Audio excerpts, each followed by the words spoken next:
हम सभी ने सुना है कि कन्यादान और रक्तदान सबसे बड़ा दान है। लेकिन प्यारे साथियों, आज के टाइम में वक्त दान भी कन्यादान और रक्तदान के बराबर ही माना गया है। जय गुरुदेव मेरे प्यारे साथियों, इंदिरा रावत राजस्थान अजमेर से। कहो साथियों कैसे हो? ईश्वर की दया से अच्छे ही होंगे। प्यारे साथियों, बात चार दोस्तों की है जो कि स्कूल की पढ़ाई पूरी करने के बाद में कॉलेज में अपने कोर्स वगैरह करने के बाद में जैसे ही कोर्स खत्म होने वाले थे, तो सभी एक थोड़े थोड़े पैसे इकट्ठे करके एक होटल में छोटी सी पार्टी करने के लिए गए। क्योंकि उस टाइम उनके पास में पैसे तो होते नहीं थे। 100-200 रुपये कैसे कैसे अरेंजमेंट करके चाय नाश्ते का प्रोग्राम किया। और एक छोटी सी होटल थी जिसके अंदर बैठकर वो चाय नाश्ते का प्रोग्राम कर रहे थे। और उसके बाद में उनको करियर की शुरुआत करनी थी।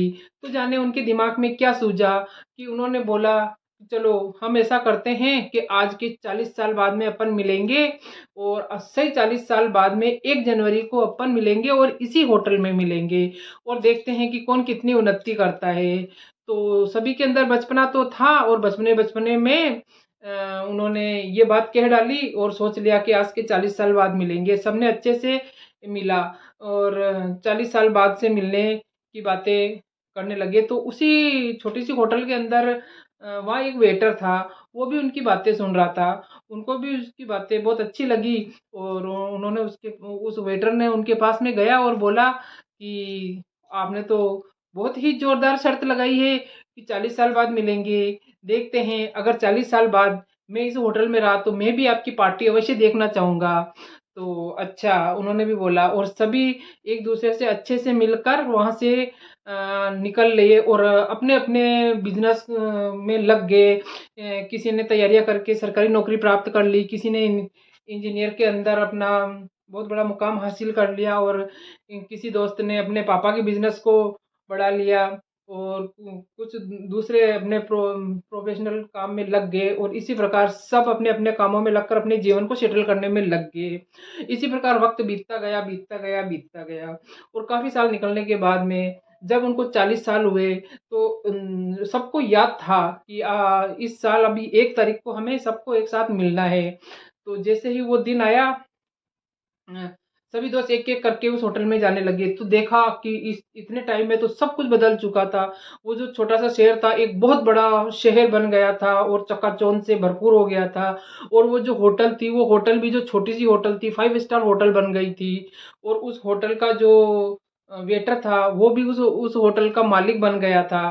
तो जैसे ही पहला दोस्त वहाँ पर पहुँचा, तो जैसे ही वहाँ पर पहुँचा, तो थोड़ी-सी देर के अंदर दूसरा दोस्त भी वहाँ पर आ गया, और वो दोनों दोस्त बात करने लगे और अपने बाकी दोस्तों का इंतज़ार करने लगे। तो धीरे-धीरे तीसरा दोस्त भी आ गया, तो तीनों दोस्त आ गए, तो वो चौथे दोस्त का इंतज़ार करने लगे।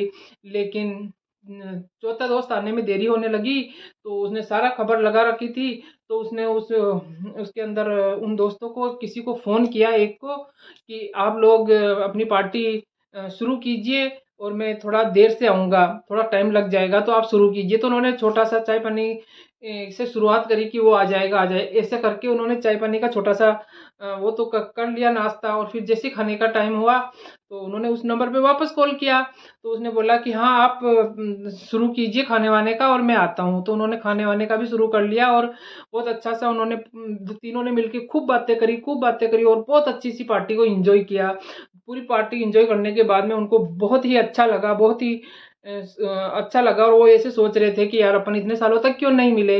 तो इसी प्रकार वक़्त बीता, और वो जो होटल का मालिक था, वो भी उनकी सारी बातें देख रहा था और सुन रहा था। और जैसे ही उनकी पार्टी पूरी हुई, लेकिन वो उसका वेट करते जा रहे थे और उसके लिए बैठे ही थे, तो उन्होंने सोचा कि यार वो तो आया नहीं है। तो उन्होंने होटल के मालिक से पूछा कि हमारे बिल, तो उन्होंने होटल के मालिक ने बोल दिया कि आपका बिल तो ऑनलाइन पहले ही पे हो गया है। तो ये सोचकर अचरज करने लगे कि ये होटल का बिल, क्योंकि उस टाइम यही बात हुई थी कि जो सबसे लास्ट में आएगा वो ही होटल का बिल पे करेगा। तो उसने बोला कि आपका बिल तो ऑनलाइन पे हो गया। तो उसने बोला कि कहाँ से हो गया है?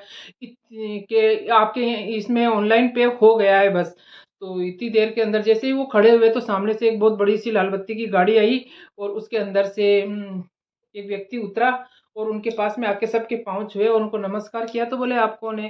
तो उन्होंने बोला कि ये जो आपका चौथा दोस्त था, मैं उनका बेटा हूँ और आपसे मिलने के लिए उन्होंने मुझे भेजा है। तो आपको मुझे ये बताते हुए बहुत दुख हो रहा है कि आज के 2 महीने पहले ही उनकी डेथ हो गई है और उनको कैंसर था और उसको बहुत प्रॉब्लम थी, लेकिन उनको ये याद था कि 1 तारीख को मेरे दोस्त यहाँ पे आने वाले हैं, तो उसने मेरे को ये सब बताने के लिए मना किया था। उन्होंने बोला कि जब ये लोग अच्छे से पार्टी कर ले तब जाके उनको ये बात बताना, उनकी पार्टी के अंदर कोई भी खलल नहीं पड़नी चाहिए। और जो ऑनलाइन पेमेंट हुआ है वो उन्होंने मुझे बोल दिया था कि इनसे डायरेक्ट बात कर ली थी और ऑनलाइन पेमेंट कर दिया था। ये बात सुनकर उन लोगों को बहुत बड़ा धक्का लगा और उनको बहुत दुख हुआ और उनको सबसे बड़ा अफ़सोस इस बात का हुआ कि क्यों हम लोगों ने इतनी बड़ी गलती करी कि हमने 40 साल का ये पोल डाली कि हम 40 साल बाद मिलेंगे। क्यों? क्यों हम पहले नहीं मिल सकते थे क्या? 40 साल तक जाने क्या-क्या हो जाता है। तो ये तो उनकी बात थी। लेकिन आज के टाइम में भी सभी लोग इसी प्रकार अपने-अपने कामों में इतने उलझे पड़े हैं कि उनको एक-दूसरे से मिलने के लिए, एक-दूसरे की से बात करने के लिए वक़्त ही नहीं है। तो हमें इस चीज़ को ध्यान में रखना चाहिए कि अपना जो कीमती वक़्त है, अपनों को ज़रूर देना चाहिए, जो हमें दिल से चाहते हैं, जो जो हमारे कुछ ख़ास रह चुके हैं, हमें अपना वक़्त अवश्य उनके साथ बिताना चाहिए क्योंकि एक पल का भी भरोसा नहीं है, कभी कोई व्यक्ति कभी भी किसी का साथ छोड़ के जा सकता है। तो हमें इतनी ऐसी गलतियाँ कभी भी नहीं करनी चाहिए कि हमें सालों-सालों तक एक-दूसरे से मिलना ही ना हो। तो मेरे प्यारे साथियों, हमें इस चीज़ को हमेशा ध्यान रखना है कि हमें अपने प्रेमी, सगे-संबंधियों से हमेशा मिलते रहना चाहिए और एक-दूसरे की बातों को शेयर करते रहना चाहिए क्योंकि इस दुनिया में आए हैं, तो इस दुनिया में जाने का कोई भरोसा नहीं है। तो मेरे प्यारे साथियों, आपको ये छोटी-सी प्यारी-सी कहानी कैसी लगी? अच्छी लगी हो तो लाइक, कमेंट और शेयर कीजिए। नए आए तो मेरे चैनल को सब्सक्राइब कीजिए। जय गुरुदेव।